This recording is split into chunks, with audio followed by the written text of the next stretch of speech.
Fala turminha, professor Samuel Doria aqui com vocês. Eu sou professor de matemática, um dos coordenadores do projeto IDEB Positivo. Acredito que vocês já tenham ouvido falar a respeito do projeto IDEB Positivo. Uma das ações do projeto IDEB Positivo é levar aulas de reforço para as turmas de 5º e 9º, além dos materiais, apostila, quizzes para as turmas de 5º ao 9º.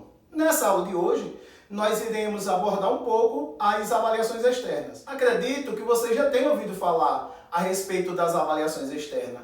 Acredito que o seu professor ele tenha já mencionado em sala de aula que vocês irão fazer ou serem submetidos a responder a avaliação SAEB e a avaliação SAESE. Vocês já responderam a 2 simulados propostos pela rede, faremos outros. E aí esses simulados eles têm como objetivo prepará-los para avaliações externas. Então, nessa aula de hoje, nós vamos falar um pouquinho em relação a descritores. Trarei para vocês métodos para que vocês possam utilizar no ato da resolução de itens de matemática ou de problemas matemáticos, no ato da resolução dos simulados, das avaliações externas, seja ela SAESE ou SAEB. Essas dicas que eu trarei para vocês, elas lhes ajudarão a resolver os itens dentro do tempo proposto. Vocês viram que no simulado, eles propõem um tempo para que vocês possam resolver a cada bloco e depois preencher o gabarito relativo aos 2 blocos. Então, você responde a 2 blocos, preenche o gabarito, depois responde a mais 2 blocos e preenche o gabarito, mas dentro do tempo proposto pelo aplicador. Na avaliação externa, SAESE e SAEB, isso acontece também dessa mesma forma. Então, hoje eu vou trazer dicas para vocês que, às vezes, no ato da resolução das questões lá no simulado, vocês perceberam que tinha questão, que tinha item, que vocês precisavam de um tempo maior que o proposto. Ou seja, dentro de um determinado bloco, você percebeu que os 25 minutos propostos não foi pouco. Já dentro de um outro bloco, talvez, você tenha entendido que o tempo ele sobrou. Então hoje eu vou trazer dicas para que vocês venham resolver ou solucionar os problemas dentro do tempo proposto, mas que vocês solucionem esses problemas com a certeza de que vocês não estão marcando errado. Então, primeiro nós vamos falar um pouco em relação a descritores. Vocês já ouviram o professor mencionar em sala de aula a palavra descritor. O professor também já dedicou ou reservou algumas aulas para que vocês respondam itens dos descritores, seja em tablet, em apostilas. E aí vocês talvez podem se perguntar, mas o que é descritor? Descritor é um indicador de habilidade. Ele diz o que você, aluno, seja do 5º, do 6º, do 7º, do 8º ou do 9º ano, precisa dominar, conhecer, para que você possa estar apto, preparado para resolver um item, ou um problema, ou uma questão matemática de um determinado tema. Então, por exemplo, eu proponho para vocês um item, uma questão de matemática que envolve geometria. Dentro da geometria, vocês vão calcular o perímetro de uma figura plana, um quadrilátero. Então, isso é o que o descritor pede, que vocês solucionem problemas ou resolvam problemas de matemática e que esse problema é calcular o perímetro de uma figura lá proposta. As habilidades que você precisa dominar é o conhecimento em geometria, o conhecimento em figuras planas, o conhecimento na figura que está proposta. Então, por exemplo, se for um quadrado, um retângulo, o conhecimento ou a fórmula que nós usamos para calcular o perímetro de figuras planas, além da leitura e contextualização e interpretação da contextualização. Então, o descritor cobra o perímetro da figura plana e ele indica que as habilidades que você precisa dominar é todo o conhecimento relativo à figura plana proposta e ao perímetro dessa figura plana. Nessa aula, eu vou apresentar para vocês um descritor do 5º ano, além das habilidades que ele exige que você tenha o conhecimento, que você domine, e também iremos destacar palavras-chave nesse descritor. Então, nós vamos começar pelo descritor 5. O descritor 5, enquanto habilidade, ele exige que você, aluno de 5º ano, domine as habilidades de reconhecer a conservação ou modificação de medida dos lados, do perímetro, da área, em ampliação ou redução de figuras poligonais, usando malhas quadriculadas. Esse é o descritor. E quais habilidades ele quer que você domine? Então, primeiro, você tem que conhecer ou reconhecer a conservação de uma figura, a modificação ou as modificações de uma figura, e essas modificações devem acontecer das medidas dos lados, do perímetro e da área, menos dos ângulos. Então, já trazemos uma dica importante. Quando estamos trabalhando com figuras poligonais, seja em malha quadriculada ou não, que há a necessidade de fazermos uma mudança ou até mesmo conservação, se for uma ampliação ou redução dessa figura, as dimensões dessa figura que podem ou que devem ser alteradas, seja tornando-as maiores ou menores, são os lados, o perímetro ou a área, menos os ângulos. Então, já é uma dica para vocês. Quando forem resolver itens ou problemas matemáticos, que ele solicitar que você faça ampliação de uma figura ou redução de uma figura, lembrem, os ângulos dessa figura, eles não devem se alterar. Os lados podem, o perímetro pode e a área pode, mas os ângulos nunca. E nesse caso, nós podemos falar de ampliação ou de redução. Então, a habilidade diz que para nós trabalharmos, e veja, essa habilidade ou esse descritor, ele exige que isso seja trabalhado em malhas quadriculadas. Então, vamos ver exemplos de itens desse descritor. Descritor 5 do quinto ano. No descritor 5 do quinto ano, eu destaquei as palavras-chave. Por que é importante nós identificarmos as palavras-chave? Porque as palavras-chave em si já nos traz dicas ou macete de resolução dos itens. Por exemplo, uma das palavras-chave que eu destaquei foi a conservação. O que é uma conservação? Em um problema matemático que traz um polígono inserido ou escrito em uma malha quadriculada, e eu vou precisar resolver esse problema, mas que essa figura será conservada. Não alteraremos, nem tornaremos maior nem menores as suas dimensões. Então veja, a palavra conservação, ela diz que a figura ela pode mudar de posição, pode mudar de local, mas manter as suas dimensões. E aí eu destaquei quais são as dimensões. As dimensões são lado, perímetro, área e ângulos. Então todas as vezes que o problema mencionar conservação da figura, lembrem, as suas medidas de lado, perímetro, área e ângulo não serão alterados. Nesse caso, a figura mudará apenas de posição. Uma segunda palavra que destacamos, que é importante, é modificação. Porque, veja, acima nós falamos de conservação. Óbvio que abaixo traríamos a modificação. Então, eu tenho um problema lá que ele propõe que haja uma modificação. Essa modificação, a figura pode sofrer alterações nas seguintes dimensões. Então, em modificações, ela pode sofrer alterações. Em conservação, ela não sofre alterações. Mas essas alterações permitem que sejam feitas apenas nas dimensões de lado, perímetro e área, reforçando os ângulos nunca. E aí, gente, veja, se uma figura ela pode sofrer modificações, quais são essas modificações que elas podem sofrer? Elas podem sofrer uma ampliação. O que é isso? A ampliação torna a figura maior, aumentando as medidas de suas dimensões. Aquelas que eu disse que podem ser alteradas, lado, perímetro e área, mas ângulos nunca. Ou ela pode sofrer uma redução, tornando as medidas de suas dimensões menores, lado, perímetro e área. Então, destacamos a palavra ou as palavras-chave desse descritor. Esse descritor, nós já mencionamos quais habilidades ele exige que você, aluno de quinto ano, domine, conheça para poder responder itens ou problemas matemáticos proposto, cobrando ou atendendo esse descritor.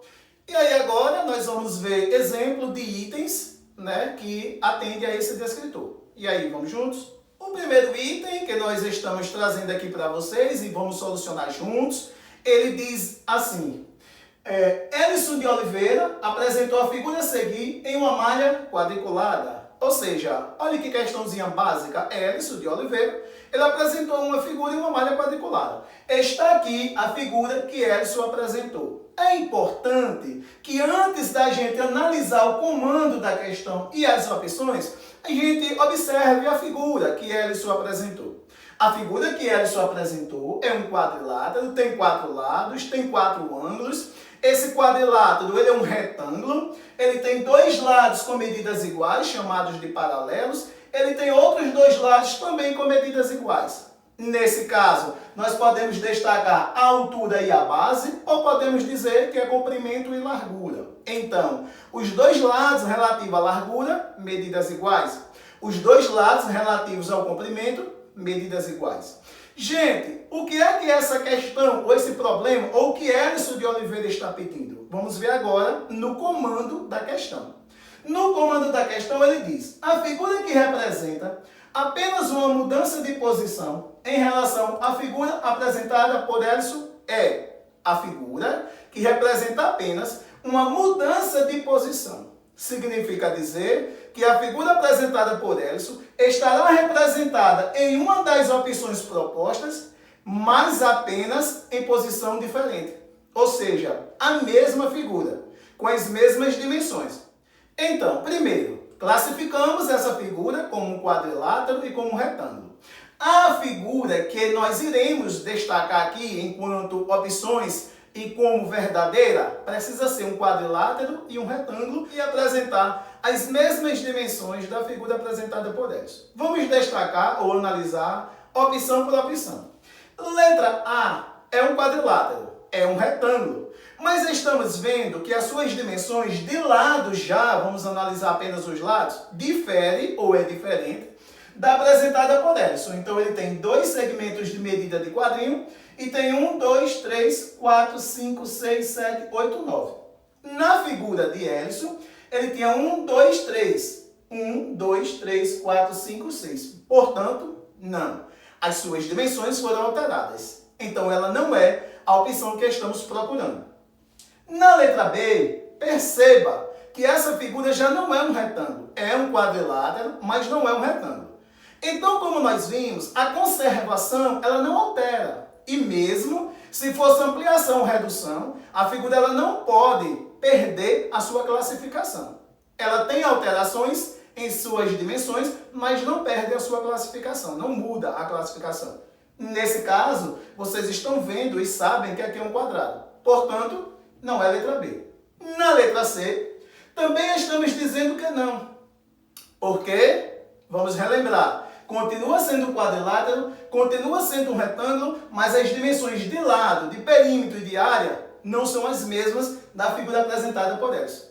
Já na letra D, estamos percebendo que a figura apresentada por Ellison é exatamente igual à figura proposta na letra D. Gente, não só pela cor, ou não pela cor. A cor, ela não influencia em nada, mas pelas dimensões que ele está apresentando em área, em perímetro e em lados. Estamos vendo que na letra D ele apresenta as mesmas dimensões da figura apresentada por Ellison. Comprimento e largura com as mesmas dimensões. Logo, automaticamente, perímetros e área. Então, chegamos à conclusão que a alternativa correta é a letra D. E aí, vamos ver mais um exemplo? Vamos lá para o segundo exemplo.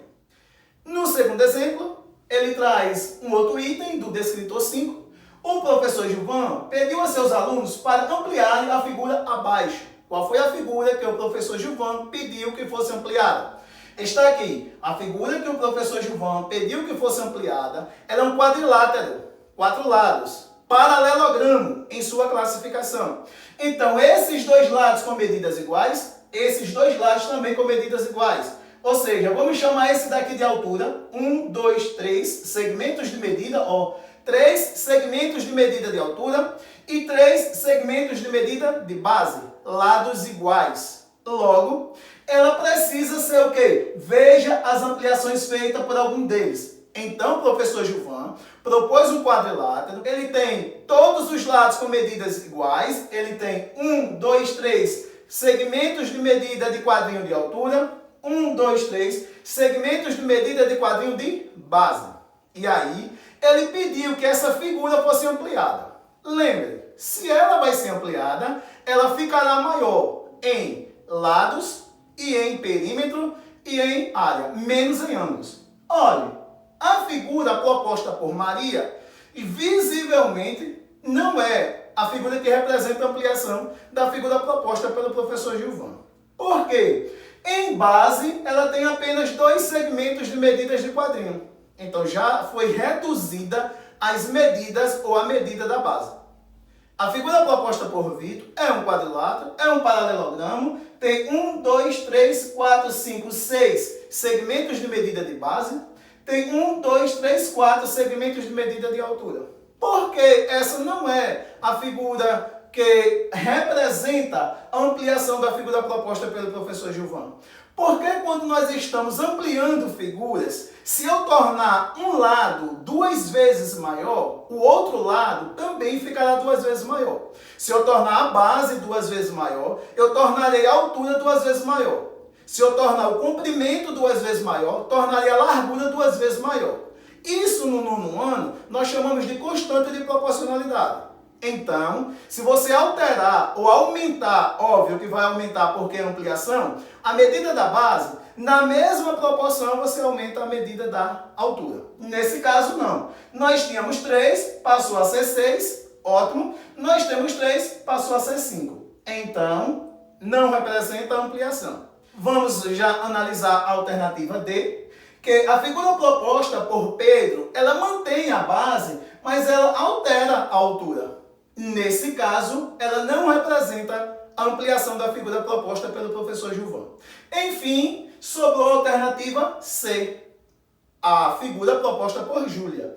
Na figura proposta por Júlia, ela traz 1, 2, 3, 4, 5, 6 segmentos de medida de base. Traz 1, 2, 3, 4, 5, 6 segmentos de medida de altura. Portanto, ela tornou a figura 2 vezes maior em base, em altura e em perímetro. Logo, essa figura representa a ampliação da figura proposta pelo professor Gilvan. E aí, pessoal, está compreendendo as explanações em relação aos itens do descritor 5? Vamos para mais um? Olhe, então, em nosso terceiro item, nós vamos ver que Laura Azevedo apresentou a figura a seguir em uma malha quadriculada. Laura Azevedo, assim como o professor Gilvan, ela representou uma figura em uma malha quadriculada. Está aqui a figura representada por Laura. A figura representada por Laura, ela é uma figura irregular, ou seja, nós não classificamos, não há uma classificação para ela. Eu não posso dizer é um quadrado, é um retângulo, é um triângulo, porque ela é uma figura irregular. Ela pode formar várias figuras regulares, mas ela em si é uma figura irregular. O que é que Laura quer saber? A figura que representa uma redução da figura representada por Laura, na mesma malha quadriculada, na proporção de 2 para 1 é, veja, que nesse caso, Laura quer uma redução da figura apresentada por ela, mas ela deu uma condição. Essa redução deve acontecer em 2 para 1.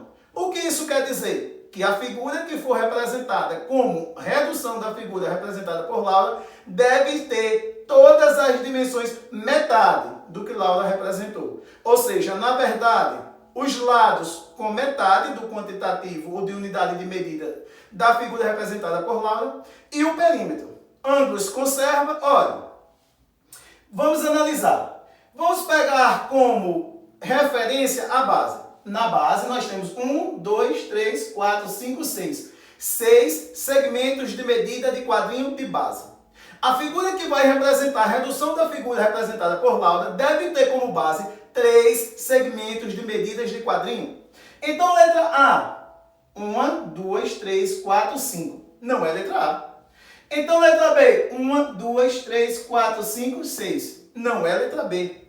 Então, letra D. 1, 2, 3, 4, 5, 6, 7. Ó, já passou, já não é letra D. Ficamos com a letra C. Ah, eu já posso marcar a letra C? Não. Vamos analisar. Vamos analisar outras dimensões. Por exemplo, eu vou analisar essa dimensão aqui. 1 segmento de medida. A, que é relativa a ela, deve ter 2, para que ela seja metade da original. Então, é esse segmento aqui, 2. Portanto, ficou fácil nós identificarmos que a figura que representa a redução da figura proposta por Laura está representada na letra C. Pessoal, veja que antes de nós marcarmos ou encontrarmos a alternativa correta, nós fomos analisando uma por uma para que nós tivéssemos certeza de que a letra A não é verdadeira e a letra C é verdadeira. A letra B não é verdadeira e a letra C é. Então não basta você procurar somente a alternativa correta, você tem que entender porque as demais não são corretas. Então eu preciso reconhecer as incorretas e porquê e a correta e porquê. Gente, eu espero que essas dicas elas sejam úteis para vocês. Traremos outras dicas em outros vídeos, né? Nós iremos estudar até o final do ano. Sempre estarei mandando ou postando aqui no meu canal do YouTube várias aulas e dicas em relação às avaliações externas. Você é um excelente aluno do 5º ano, muito inteligente, já aprende bastante com o seu professor ou professora e aqui vem reforçando e aprendendo dicas e macetes. Muito obrigado pela sua atenção, um forte abraço e até um próximo encontro.